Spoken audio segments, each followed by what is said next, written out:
Hoje é 25 de de abril abril de 2025. Nós continua aqui no primeiro Congresso Nacional de Saúde do Trabalhador e da Trabalhadora, e agora tendo a oportunidade de conversar com a Maria Juliana Moura. Juliana é um quadro histórico na saúde do trabalhador, que começou a atuação principalmente lá no Rio Grande do Sul, né? E depois espalhou pelo Brasil, foi estudar epidemiologia.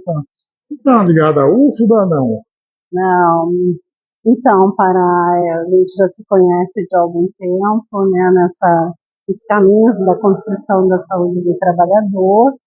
Realmente, minha história começa no Rio Grande do Sul e faço minha formação na Bahia, né?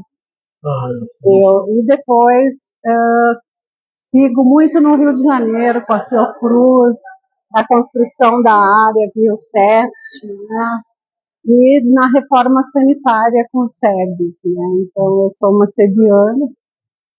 São mais ou menos apontadas aí as raízes que trazem para esse evento que a gente está acompanhando aqui, o primeiro Congresso Nacional de Saúde do Trabalhador e da Trabalhadora do DIESAT, uma atividade preparatória, né, para a nossa quinta Conferência Nacional, está agendada agora para agosto, 18 a 21, lá em Brasília. Juliana, eu queria primeiro que você falasse um pouco sobre a tua participação nesse processo preparatório, nos debates, as principais preocupações que você tem trazido para a nossa agenda nesse congresso. Então, de formação, eu sou assistente social, fiz meu doutorado em epidemiologia, por um sonho, eu amo a epidemiologia, e sempre tive muita dedicação em querer saber quantos são os trabalhadores que morrem e adoecem do trabalho, né? Aquele livrinho lá do Gessat, do Lacaze, dos anos 80, que nos alimentou na luta. Então, essa é uma realização que eu fiz na UFBA, né, no Instituto de Saúde Coletiva. Eu sou Maria Juliana Moura Correia, e nessa construção do campo da epidemiologia, a minha área de concentração é na vigilância do câncer relacionado ao trabalho e a questão do benzeno, né, do risco do benzeno e também do amianto. Nesse momento em que a gente vive um avanço do projeto liberal, neoliberal no mundo e no Brasil, que ocorreu muita perda de direitos trabalhista, previdenciário, também houve um recuo na defesa da saúde dos trabalhadores, daquilo que a gente julgava ter conquistado durante os anos 90. Uma questão emblemática é a do benzeno, que nos surpreendeu com todas essas mudanças de aceitação do conceito de risco, substituindo aquilo que a gente construiu no Brasil, de não aceitar a exposição e que é zero, portanto, a gente só tem um valor de referência. A luta nesse momento dos trabalhadores e de nós que lutamos pela proteção da vida no trabalho é de não deixar aprovar, né, limite de exposição ocupacional para qualquer cancerígeno, mas muito menos para benzeno, que tem uma luta histórica no Brasil. E nesse congresso, e que também é a Conferência Livre para a Conferência Nacional, a gente teve uma mesa com a Arline, representando a Fundacentro, o ramo químico, discutindo a importância da reorganização técnica, ética, política e sindical de proteção à vida contra os agrotóxicos, contra essas exposições que contaminam, né, o meio ambiente, a água, e põe em risco a vida da população em geral. É uma trajetória histórica de luta e importante que algumas lutas nacionais, como a do amianto, a do benzeno, mesmo em relação à agrotóxica, a gente teve frentes de luta, né, que discutem desde o momento, vamos dizer assim, o micro da exposição, de qual seria, se existiria uma exposição aceitável ou não, até o nível macro, né, onde a gente procura discutir exatamente a prevenção pela regulação, né? Pela proibição desses cancerígenos. É muito rica essa história. Nessa história, você me comentou agora, recentemente, você participou de um evento internacional ligado à exposição ao amianto, né? Isso. Você deve destacar alguma coisa desse. Então, nessa mesma lógica, acho que a gente teve um questionamento na Fiocruz se esses temas que a gente já aborda há muitos anos, né, e que a gente tem evidências científicas, né, de que elas estão relacionadas a maior adoecimento ou a instalação do câncer, que mesmo um longo período de latência, a gente já comprovou com os estudos, né, que provoca danos à saúde dos trabalhadores e das trabalhadoras. A mesma questão é do amianto. Mesmo que seja um tema antigo, nós temos antigos problemas ainda não resolvidos e os novos que são acrescidos com toda essa questão das mudanças do clima, do excesso de calor, em relação ao aumento da exposição. Nós, nessa ideia de que nós precisamos enfrentar novamente, como em outros períodos, essas agendas, a agenda do amianto também não está resolvida, apesar do banimento. Então, nós fizemos um seminário internacional de vigilância dos expostos a amianto, reunindo países que têm vários projetos em relação ao monitoramento dos expostos e das exposições. Então, nós reunimos com a Itália, com representantes, pesquisadores, professores e movimentos sociais da Itália, Austrália, Estados Unidos, Colômbia, né, que estiveram com a gente debatendo projetos e iniciativas, com o objetivo da gente estabelecer essa rede internacional e, com isso, fortalecer os movimentos e as pesquisas que ainda se fazem necessárias, inclusive no Brasil. Os dados que a gente tem hoje, dos estudos que estão sendo feitos junto com São Paulo, aqui com o INPOR, com a Fiocruz, com a Fundacentro e apoiado pelo Ministério Público do Trabalho, tem mostrado que, além dos trabalhadores com alterações de problemas respiratórios, placas pleurais, mesotelioma, a gente também tem agora a população com um número bastante expressivo de doenças relacionadas à exposição ao amianto, especialmente na Bahia, onde está sendo feito a avaliação pulmonar. Então, nesse caso, seria uma exposição mais ambiental, né? Comunidade não trabalhadora exposta. Exatamente. Tem um contingente muito grande de população não trabalhadora, né? Indiretamente está sofrendo os efeitos da exposição ambiental ao amianto, para além das exposições dos trabalhadores. Uma população que não era avaliada, por isso que a gente também não tinha os dados. Como foi feito via projeto, levado toda uma equipe e equipamento, que também fizeram em grande escala, junto com a prefeitura, em torno de mais de 500 avaliações de população que foi chamada para avaliação. Então, veio trabalhadores e não trabalhadores. E mostrou que essa população do entorno que moram nessas regiões também foram afetadas. É um tipo de iniciativa que a gente torce que seja ampliada, né, na busca ativa e de levar, de mobilizar essa preocupação. Nesse caso, com a exposição a um agente conhecido. Né, conhecido. Mas, embora a gente tenha também, hoje a gente convive com muitas incertezas que agregam dificuldades de como construir metodologias de avaliação. Mas muito boa essa iniciativa política, nesse caso, né, de política pública. Com certeza, o que a gente precisa ainda aprovar, fortalecer, tanto para a conferência, como para esse congresso, quanto para o Estado, é que a gente precisa de um plano operativo para colocar em prática todas essas decisões que já se tem em relação às vigilâncias e que, de fato, a gente possa ter monitoramento da população exposta, e não só registro de casos. Hoje a gente tem algum registro no SINAM, que é de notificação compulsória ao câncer, né, e do sistema de mortalidade, mas a gente tem um outro sistema que foi desenvolvido, que é o Data Amianto, onde a gente tem 2 entradas, tanto de prontuário clínico, né, como de vigilância, e com toda a normatização para estabelecer período, então, de entradas e alertas de exames e de monitoramento, e a gente espera que em breve o governo possa colocar em prática.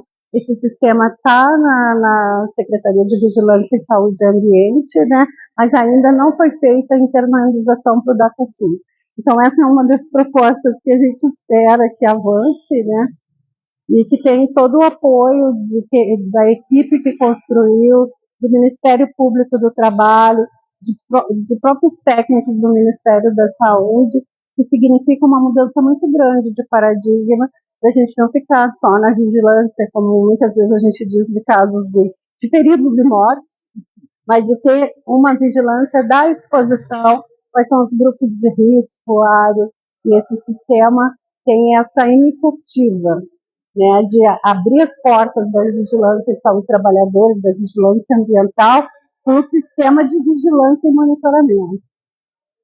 Você citou que está mais vinculada no Rio de Janeiro, a CESP, Fiocruz, e recentemente a gente teve uma comemoração, o início, né, das comemorações dos 40 anos do SESC, uma belíssima, um belo evento, eu acompanhei em parte tudo que estava acontecendo lá. Você estava lá no Rio durante o aniversário dos 40 anos?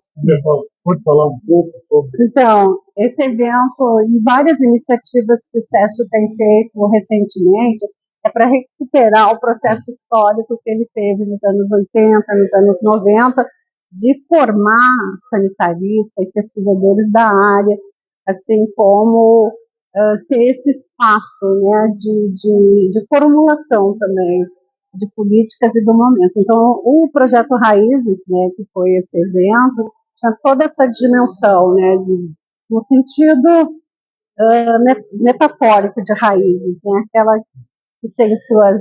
Eu vi gente se definindo como tronco, como raiz. Então, o seminário teve esse propósito, foi muito importante, acho que, para o momento atual. Eu atualmente estava na vice-presidência de Ambiente, Atenção e Promoção da Saúde da presidência da Fiocruz, e lá a gente desenvolveu um projeto que eu acho bastante interessante para o momento, que é em relação ao racismo ambiental e climático e as suas interconexões, né, em relação às populações e a questão da desigualdade, seja das populações ribeirinhas, das populações de periferia, dos povos das águas, das florestas, que são trabalhadores e que são atingidos nesse momento de mudanças climáticas, quer seja excesso do clima ou de chuva, impacta no modo de vida, impacta no trabalho e também impacta na desigualdade da proteção dessas populações desde o momento de busca de salvamento, de socorrista, que não chegam de forma igual nessas populações pelos históricos processos de desigualdade. Então, esse é um projeto central que eu e o Hermano Castro estamos desenvolvendo, de trazer para o debate das mudanças climáticas o racismo ambiental e climático como um importante elemento para a iniquidade em saúde. Esse é um tema que a Fiocruz, o SESC, tem contribuído bastante, né?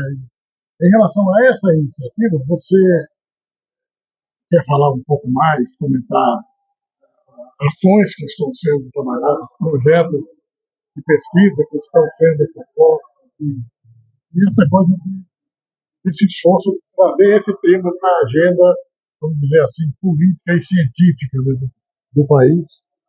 Sim, esse projeto ele tem primeiro o objetivo de integrar a saúde do trabalhador e a saúde ambiental, né?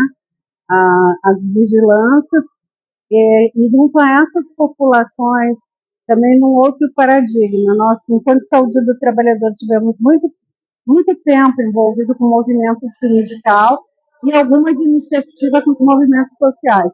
A ideia é a gente trabalhar com os movimentos sociais de uma forma mais estruturada em relação a trazer evidências do racismo ambiental e climático e de como que se dá o impacto sobre essas populações que são de trabalhadores, apesar da sua organização não ser junto à sociedade civil organizada, mas são associações de pescadores, associação de muitos trabalhadores de trabalho artesanal. Então, ele tem essa diferença em relação aos demais projetos que até então a gente, pelo menos eu, fazia, porque outros já vinham trabalhando no Nordeste, com várias, com os marisqueiros. A gente tem algumas iniciativas na área. O que a gente quer com esse projeto também?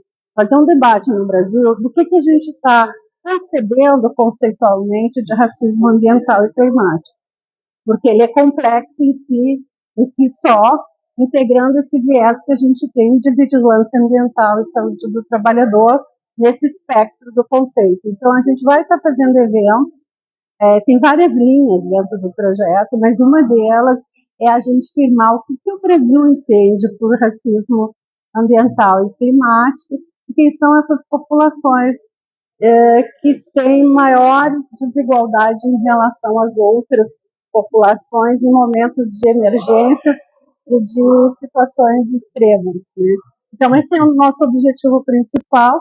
Nós temos um outro projeto com as mulheres pescadoras também, que é uma demanda do Ministério das Mulheres e do Ministério da Pesca Artesanal, porque nesse governo atual do presidente Lula foi implantada uma secretaria de pesca artesanal, né, que alguns parceiros nossos, como o Pena, né, já trabalhava com as marisqueiras. Então, a questão das mulheres, a questão de gênero, de raça, nesse momento político, ela é extremamente estratégica também de mediação e de contrapor nesses contrapoderes que a gente está vivendo, de perdas de direito, de perdas da organização, no embate, no enfrentamento na questão do racismo, na questão das mulheres, que também reflui junto com a defesa dos direitos trabalhista, previdenciário, de gênero, de raça, por igualdade.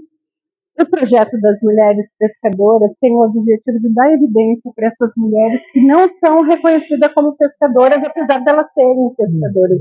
Então, a gente está vivendo com uma outra realidade, que são as mulheres das águas, dos maretórios, que envolve a política, né, do campo, das florestas e das águas, do qual está sendo reformulada, inclusive, para esse viés maior. Então, essa Secretaria de Pesca, que o secretário é Cristiano Ramalho, e a secretária de Autonomia, que é a Rosane, que inclusive vem do movimento sindical e da saúde do trabalhador, fizeram essa encomenda para a Fiocruz, de ser também um projeto emblemático com esses conceitos. Então, são dois projetos que a gente está inovando, digamos assim, nesse nosso período agora. Eu vou fazer aqui uma propaganda e mais uma perguntinha para puxar aí. A propaganda é que, quando você citou Mulheres nas Águas, né, quem ainda não teve a oportunidade de assistir ao vídeo, belíssimo. Aliás, é um campeão de audiência, né, do canal Saúde, do trabalho da. Se não me engano, hoje tinha aberto, passou 1 milhão de visualizações.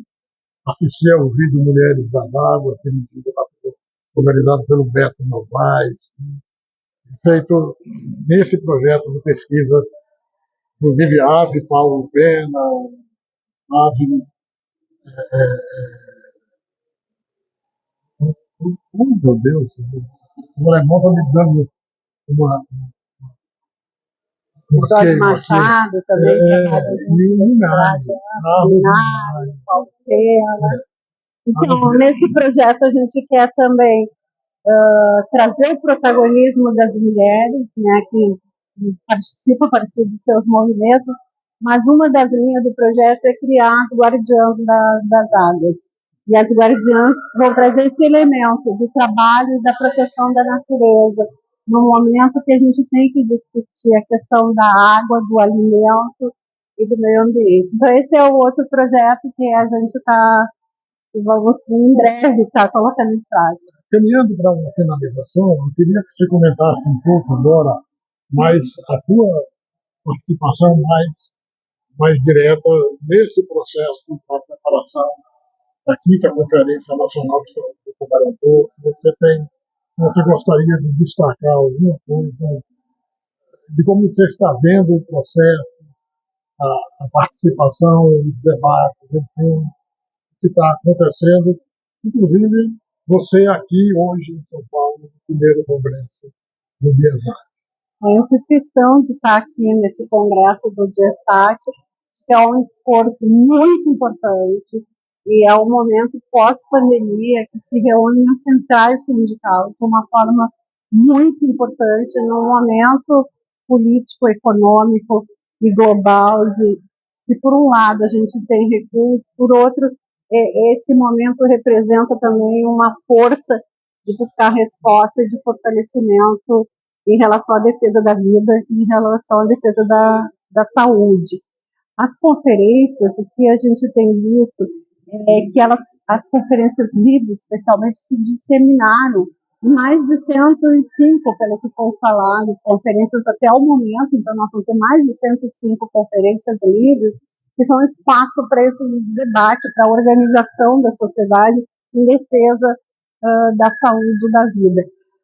Aqui eu participei mais diretamente da mesa em relação à exposição ao benzeno e agrotóxicos, que é uma preocupação e um tema que a saúde do trabalhador e a saúde ambiental debate há muito tempo, e o que eu espero é que a gente consiga sair dessa conferência, da 5ª conferência, com o fortalecimento do campo da saúde do trabalhador nos estados, quer seja no município, no estado e na União, para que, de fato, essas áreas tenham poder e tenham apoio do governo para fazer realmente a vigilância de processo, a vigilância epidemiológica, com todos os sistemas, um deles até já falei, do DataBuanco e outros, para monitorar os grupos de risco, que até hoje a gente não conseguiu implementar.